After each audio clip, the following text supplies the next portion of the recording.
وما آتاكم الرسول فخذوه وما نهاكم عنه فانتهوا واتقوا الله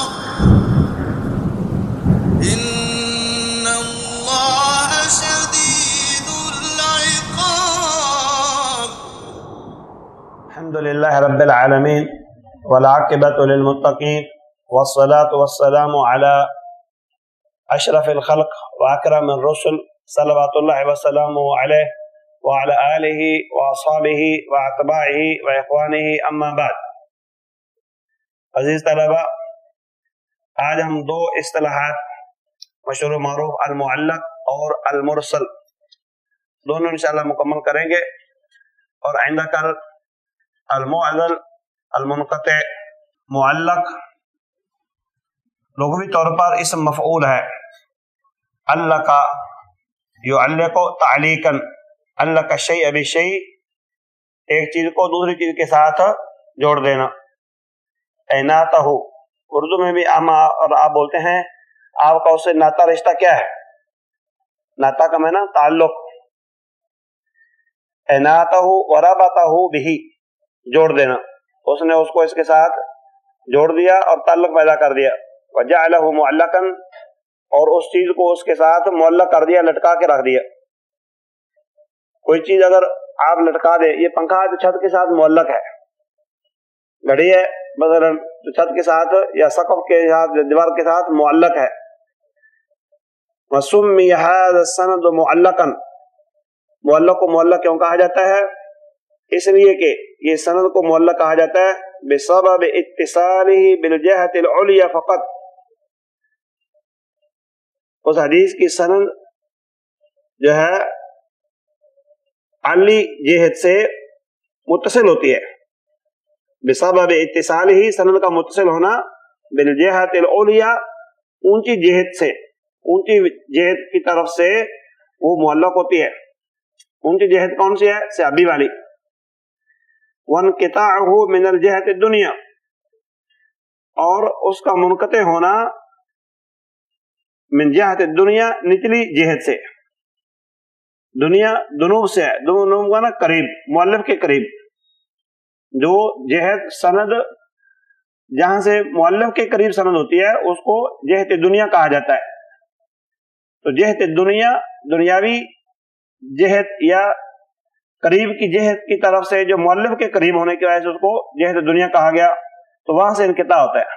مثلا امام ترمذی کہتے ہیں فلاں فلاں نے بیان کیا، تو امام ترمذی کی طرف سے جہت دنیا ہے، اور آگے آخر میں جا کے جہت علیٰ ہے. تو انقطاع کہاں ہوگا؟ امام ترمذی کے قریب قریب، ایک دو راویوں میں. فصار کالشیء المعلق بالسقف ونحوہ، تو ہو گئی کالشیء، اس چیز کی طرح. فصارہ ہو گئی، یہ سند، سارا کا فاعل سند. کالشیء المعلق، کس چیز کی معلق ہونے کی طرح، بالسقف، جیسے ایک چیز کو چھت کے ساتھ لٹکا دیا جائے، رسا باندھ دو تو رسا نیچے لٹک رہا ہے، تو وہ رسا کیا ہے؟ معلق. ہاں جی. بالسقف ونحوہ، لازمی نہیں چھت کے ساتھ ہی لٹکایا گیا، وہ چھت کے علاوہ بھی کسی کے ساتھ لٹکایا جا سکتا ہے، درخت کے ساتھ، کھمبے کے ساتھ، اور اس طرح اور وہ چیز جس کے ساتھ لٹکانا ممکن ہو. آپ قصاب کو دیکھتے ہیں، انہوں نے بکرے کو لٹکایا ہوتا ہے، تو یہ بھی آپ کہتے ہیں اشیاء المعلق، بکری جو لٹکائی گئی ہے، المعلقہ. اصطلاحا ما حذف من مبدأ اسنادہ راو فاکثر، جس کی شروع سند سے لے کر ایک راوی کم از کم یا زائد راوی ایک سے دو تین حذف کر دیے جائیں، علی التوالی، تسلسل کے ساتھ. یعنی شروع سند سے ہی ایک راوی یا زیادہ روات حذف کر دی جائے، اور لیکن ان کے اندر تسلسل ہونا ضروری ہے، چاہے ایک گرو، چاہے دو گریں یا تین گریں. شروع سند کا مطلب یعنی اوپر والی سند، مثلا تابعی کی صحابی کی طرف سے اوپر والی سند ہوتی ہے،